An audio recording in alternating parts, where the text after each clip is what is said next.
feeling the love. Feel the love, love. Sonic! Yo, Sonic! Sonic!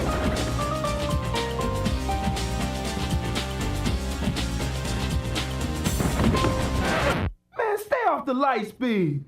My bad. Have you ever been asked what your favorite game is? Like, yeah, buddy, we know why your favorite game is Big Mother Truckers, alright? But if you were to ask me this question, my answer is Sonic Adventure. It's always been my favorite game ever since I beat it on the GameCube. The GameCube port sucks complete ass. Everybody knows that Sonic Unleashed is better. Way back on my 10th birthday, I got a Dreamcast and I was able to choose 2 games for it. And the 2 games I chose was Sonic Adventure and Seaman with the microphone. Unfortunately for me though, my copy of Sonic Adventure must have had disk rot or something because it barely ran. Which, you know, left me talking to Seaman basically for my 10th birthday. You may not think I'm attractive, but your wife will. A few months later, while at my local mall, I was in a game store and I saw the game that I got for my birthday. So eventually I was able to play the game. The worst version of it. Now, to be honest, as a kid, this game didn't really seem bad to me. The same can be said about 06, but that's a different story I'm not getting into right now.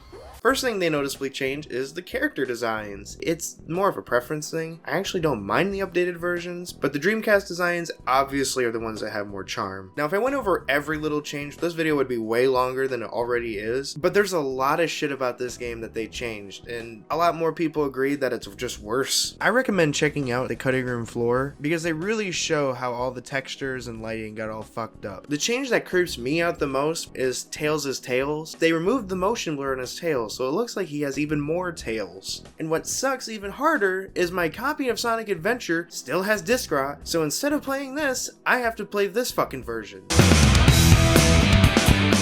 It centers around Eggman using the Chaos Emeralds to feed a monster called Chaos, so it's up to Sonic and Tails to try to stop him and find the emeralds first. I'm sure they weren't going for something intense or serious, or I hope not, because the in-game cutscenes are full of poorly aged animation and really bad dialogue. It's actually one of my favorite parts of the game. It just adds more of a comedic effect, even if it was unintentional.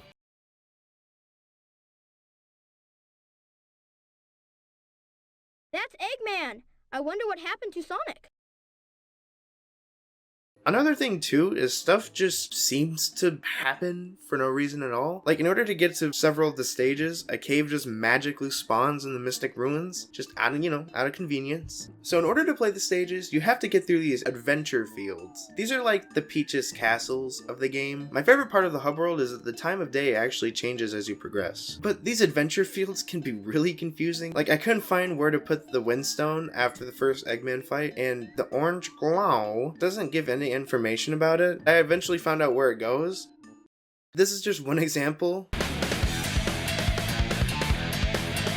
Sonic is the first and only character you can play as in the beginning of the game. Over time, you have to unlock all the other characters, which some people might find annoying, but personally, I'm not one of the people who just pop in the game expecting to play immediately as big. Fuck! I mean, this is Sonic Adventure, not Choose Your Own Adventure, damn it. Sonic's gameplay is probably the best, and I would consider the main gameplay, because you go through a whopping 10 stages. Emerald Coast is a pretty good first level. It's slightly janky, like I've had one glitch occur, but I wouldn't say this is as memorable as anything like Green Hill or City Escape, but I feel like it gets the job done pretty well as a first level. I actually like Windy Valley because it feels more acrobatic, and you even get sucked in the tornado from the Wizard of Oz. It's a nice step up from Emerald Coast, and like in Sonic 2 and 3, Tails follows you, but I forgot he did until I saw Sonic grow 2 orange penises at the end of the level. Casinopolis. So you have to get the Chaos Emerald that's in this room, and how do you do that? You just play pinball machines and racking up rings so that you can use them to climb up to the emerald. The main reason why this stage drags on is because you literally are just playing pinball. The Knight's pinball is pretty cool, but I got fucked over hard playing the first try of the Sonic one, and for some reason, only after the Sonic pinball machine, you have to go through a sewer, which is, sort of gross when you think about it, but at least you don't climb out of a toilet when you're done. Next stage is Ice Cat, inspired by Ice Cat Zone, like from Sonic 3. Or wait, it's not? No, it's not actually? Well, anyways, the thing about this stage that I actually like is it's a little bit more slower platforming, and after that you're rewarded with an awesome snowboarding segment, like from Sonic 3. The Sonic 3 one is more iconic, but the Sonic Adventure one is actually a little bit more fun to play. I also noticed the little help thing repeats shit that you already know from like the first 2 stages, but at least this stage doesn't drag on like Casinopolis. I guess you could say it's one way to break the ice. Then you fight Chaos 4. I remember actually being stuck on this boss for a minute as a kid, because I kept sinking in the pond. The Sky Chase sections are my least favorite part. I just find them to break the flow of Sonic's story. I also don't understand how this crosshair is supposed to work. It doesn't even seem like it's hitting anything. One of Eggman's cannon beams knocks Sonic and Tails right out of the sky, splitting the two apart. So I go to the orange thing to get advice, and it tells me to go to the casino. After doing so, Amy pops up and tags along with Sonic. After that, I go into the casino and it sends me back to stage 3. Why? I know this is more of a nitpick and it's not really a serious criticism, but this is an example of how you can get confused in these adventure fields. But before you enter the next stage, a cutscene plays where it's revealed that a robot named Zero has been after Amy this whole time. Amy drags Sonic into Twinkle Park, setting up the next stage. Now, what makes Twinkle Park so special? The bumper car segment. It actually took me a minute to get a hold of one of these bumper cars, but once I did, I was treated to an alright little race segment. I wouldn't say it's quite special though. Now, this isn't the worst stage of the game, but it's probably my least favorite stage of Sonic's story. I don't really know how to put it, but something about the design of the level feels messy. But moving on, I personally always love the Sonic stages that take place in cities, and Speed Highway is pretty badass. You ride on a helicopter, and there's even an auto run part where you're just running down a building, and this probably would be my favorite stage if it weren't for Red Mountain. The beginning reminds me a bit of Windy Valley, but as you travel through the mountain, you end up falling inside of it, and once you do so, it plays one of the sickest tracks of the whole fucking game.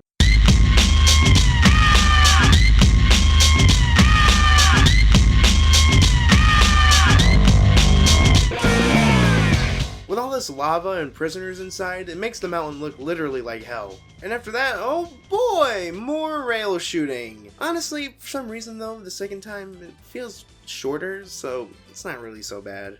Skyduck actually spices up the challenge a little bit with these windy sections. The best part is when you have to run around this cannon shooting at you. Something about it's just really fun. Afterwards, you fight Chaos again. It's pretty easy compared to Chaos 4. Now here's the thing about Lost World. All I remember about this stage as a kid is I just kept getting game over one after another. Playing it now, it isn't really so bad. I think what kept messing me up the most was how slippery the snake is. There's also a part where you have to light up sections with mirrors, and I'm not really sure where you're supposed to aim the mirrors. You just have to find the right spot. Then after that section, you have to line up wall panels to climb up this room. And if you fall off, which, you know, is easy to do, you have to climb up all over again. The actual last stage of the story, though, bounces back to more fast-paced gameplay. So fast, actually, that I kept dying due to poorly timed jumps. But once you defeat the stage, you fight the Egg Viper. I actually think the Egg Viper is a really good final boss, but get used to Eggman saying, "Get a load of this!" The stage gets destroyed slowly, making the battle feel more tense. Now if you jump too early, you can end up falling to your death. And watch out, Sonic! I just got a quick question here. Why are you making a review for the worst version of the game? I mean, what the fuck? Robbie, were you listening? My game's got disc Rob. Well, I mean, you can always just play Sonic Unleashed, you know, it's better anyway, you know, it's just... Now, I know what you might be asking. Is that really the end of Sonic's story? Yep, so now let's talk about Tails. Tails' story is similar to Sonic's, but his main goal is focused on wanting to be more independent. I mean, with how much he's always up Sonic's ass during the other games, it makes sense. But it kinda sucks how we have to replay a lot of scenes we already saw. On the bright side, we get to see new things with Sonic and Tails split up, but throughout the gameplay, you have to fight the same boss over and over. A lot of these bosses are pretty simple to understand and not really a big deal, but I can understand why a lot of people would be annoyed by this. Tails' stages are quite different from Sonic's. You're fighting against him now. In actualness though, you're just racing him. I don't really mind the idea of the story. Windy Valley is just brain-numbingly easy. There's no challenge other than the absolute bullshit that was right here.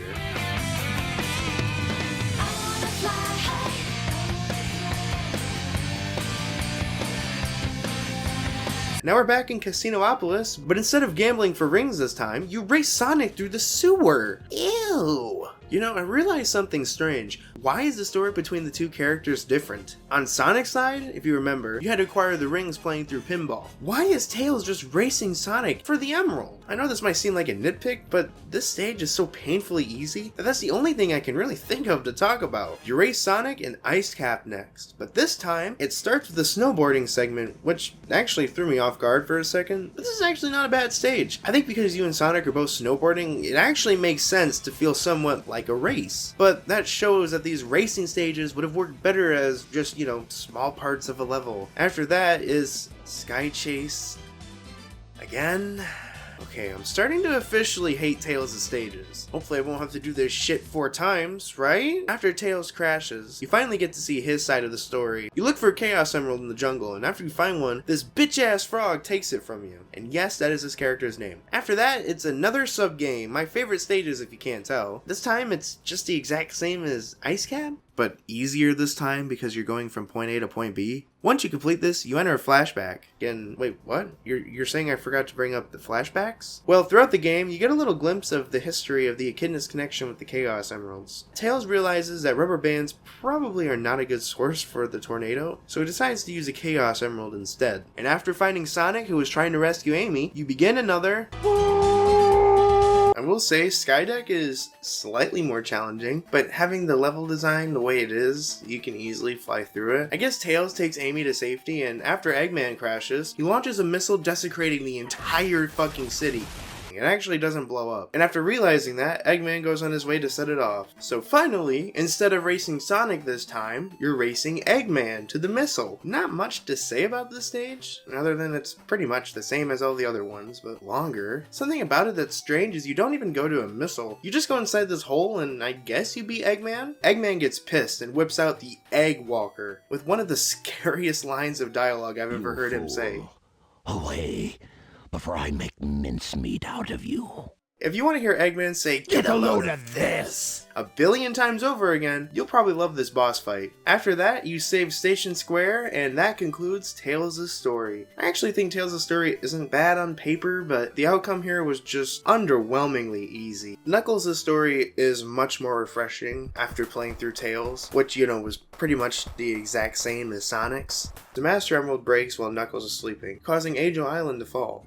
Knuckles' gameplay is more about exploration, since Knuckles' main objective is to hunt down the emerald pieces. So yeah, if you don't like those notorious Knuckle and Rouge stages from Sonic Adventure 2, you have this game to blame. If I were to be honest though, I don't mind these stages at all. You can find the emerald in any order you want, and I really like how Knuckles' moveset fits with it. In this stage, I realized that the difficulty here can vary. I found the first 2 emeralds way faster than I remembered. Then after that, you literally witness Eggman taking tiptoe footsteps to the hotel room, which leads to a fight with Chaos, but this time he's walking like Mr. Douchebag from Your Favorite Martian. After you beat him, you get to see how Eggman tricked Knuckles into fighting Sonic and Tails in the beginning. And that's probably the best part about having these different perspectives in the story. Red Mountain is just like the other hunting stages, except now you can dig underneath, wherever you are. This actually is a nice idea to add more challenge, but I still found the emeralds under like a couple minutes, and I didn't even have to dig below for any of them, which is the funniest part because that's the first thing the guide tells you to do. Next up is Lost World, and before I talk about that stage, getting to this stage was a literal struggle. I could not find a stupid ass statue in order to open the level, and I looked all over the fucking jungle for it. But after spending hours to find it, I found out that I kept running past an entrance to the statue. Gee, it would have been more helpful if everything here wasn't so goddamn green. Lost World is slightly more challenging, but it feels like the same as before. After determining that the last pieces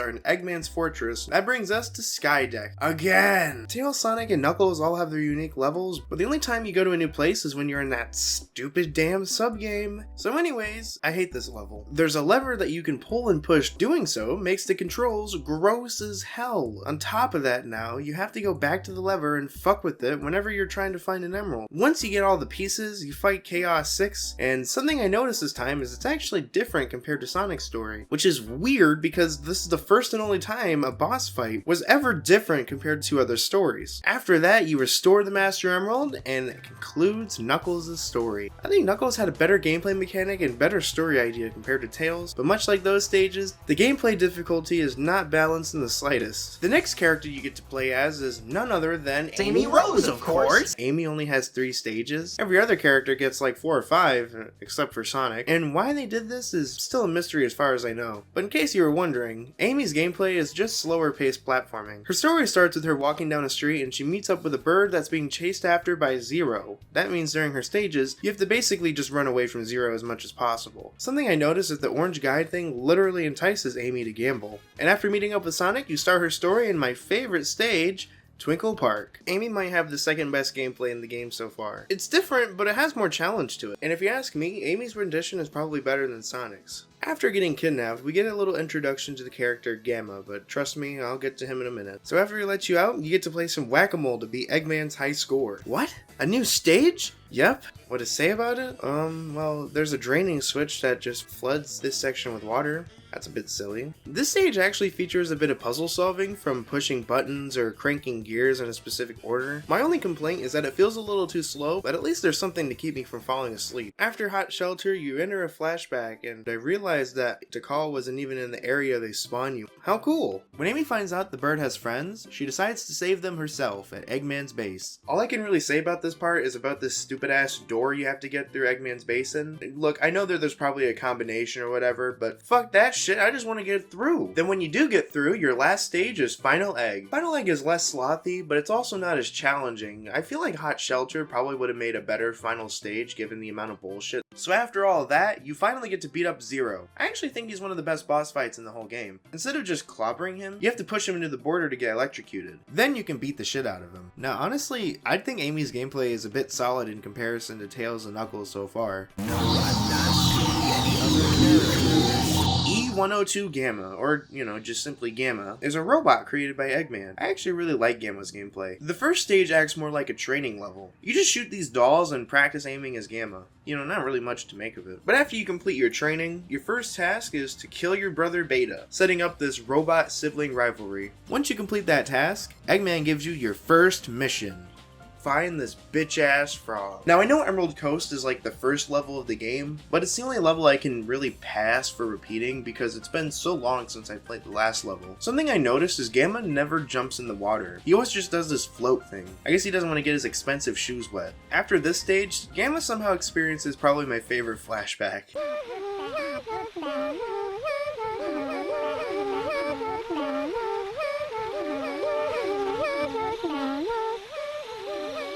There's a part where you watch all the other robots get sent away, I guess, for doing the task incorrectly, and the way it's portrayed is really dramatic.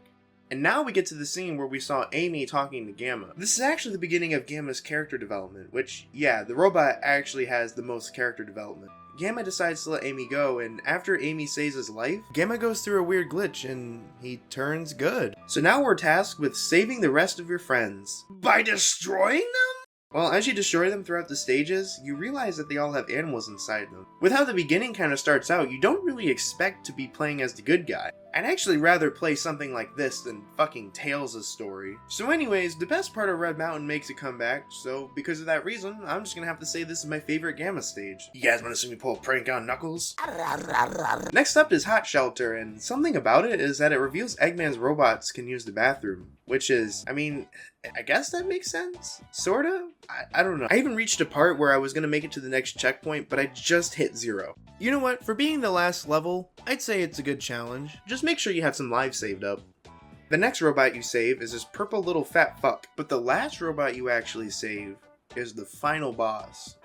That's right, Beta's back, bitches! And after you beat him, again, you've officially saved all of your friends. And now all that's left to do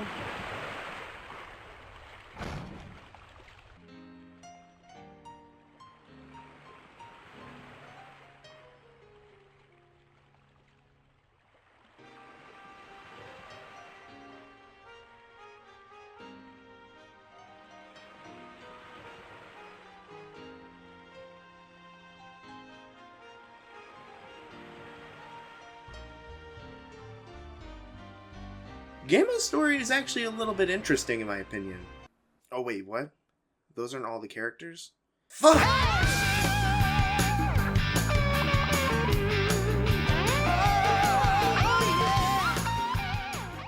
Okay, so I may have lied. There is one more character you have to play as to complete the whole story. So when the developers were making this game, to help give the players a little break from all the action gameplay, they decided to make big levels all about fishing. Originally, I was going to stream myself playing all the big stages, you know, to help give you a break from all the action gameplay. However, the stream ended up turning into a disaster because one of my converters from my capture card kept messing up the audio, while the other one straight up just looks like smeared dog crap and barely worked. Yes. No, stop.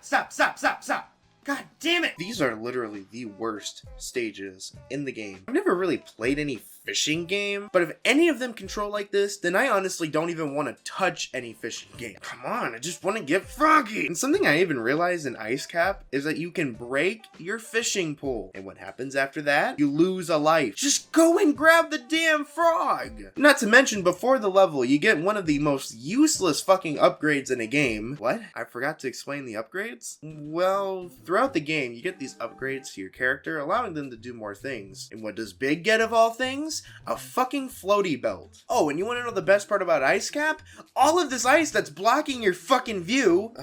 Every stage is just the same as the rest. I know it sounds like I'm running out of things to say critically, but what more can you add? I guess in the beginning of every stage is slightly different, but it's not like you're doing much. And all I can do whenever Froggy gets hooked on it is just hope that I'm able to reel him in, because it's way too easy to fuck up this. At least the boss isn't as brutal in the end. All you gotta do is just cast your fishing rod, and that's it. Yeah, it's piss easy, but the sooner I can get this shit done, the better I am, honestly. So after finding Tails' ship, you have to fly. Oh my god. No, I'm just kidding. It ends with Big and Froggy celebrating by hanging out in the jungle. Something I thought was strange while watching the credits is all of the fish have voice actors despite not having any voice lines. So after all of that literal straight up nonsense, you finally get to see the ending of the game. So it turns out Knuckles' story was all for nothing because Angel Island just falls. Oh, so that's great. Tails grabs Sonic and is like, hey Sonic, you gotta come see this shit. So Sonic jumps up and goes with Tails to find Knuckles and Eggman on the ground after getting their literal asses whooped by Chaos. We then watch Chaos wipe out the entirety of Station Square. This is a pretty cool scene, but I don't like how we've already seen a lot of it during the intro of the game. I feel like this would have been better if it was something that was hyped up. Eggman comes back around to say, I started this shit, so now I'ma finish this shit. But Chaos just brushes him away like nothing. Sonic then realizes that the orange glow this whole time was actually Tikal. Wow, what a twist. I'm not really sure how that makes any sense. But anyways, after all the characters, well, except for Gamma, find all the emeralds, Tails says that because Chaos only used the negative side of the energy, Sonic is still able to transform into Super Sonic. It's probably the most memorable moment, especially after hearing Open Your Heart play. I will say though, it's a little disappointing that halfway through the fight it changes to a different song. I wish it at least started with a different song and then with Open Your Heart playing at the end. Especially since the first wave is so easy that you mainly hear the beginning of the song repeat over and over and over throughout the fight. The boss fight is more of a level, which makes it seem more epic, but the problem I had the most during this boss fight was always running out of rings and dying. And after shredding through almost all my lives, I beat Perfect Chaos. So what reason should you play the DX port? Well, you can play a nice chunk of Game Gear games, I guess. I think this is a fine addition, but living in a post-Gems collection world, it makes the reward feel less rewarding. So what happens when you unlock all the emblems? You get to play as Metal Sonic. Yeah, I never really did this. The side missions are just not fun at all.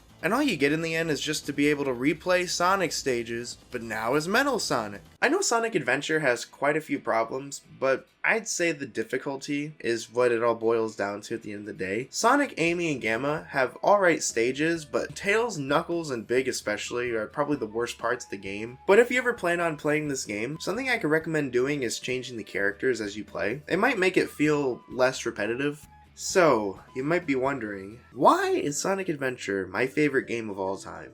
Sonic Adventure DX, which, the version I played more in this video, is a worse experience. But even though the original's also not so perfect, I can always somewhat have a blast playing through the game, even through all the bullcrap. It's like when you hear a lot of people say their favorite game is Mario 64. Now before any of you diehard Mario 64 fans start flooding my comments, I'm not trying to make any comparisons. I never really grew up playing the Nintendo 64 port, so when I eventually got to it, I was able to start noticing how fucked up the camera controls are. Mario 64 is a great game, and I'm not trying to compare the quality of it to Sonic Adventure, because Sonic Adventure would definitely lose. Mario 64 is a much more polished game. I'm just trying to make a point that people have their comfort games that they can just pull out of childhood and play, no matter how janky the game might be later. And I guess mine just so happens to be Sonic Adventure. I mean, if I wanted to, I could just say, Sonic Adventure is my favorite game because it's my favorite game, and nobody can say otherwise. Everybody has a right to have their own favorite game, so you know what that means? Move on over, Sonic Adventure. Yeah.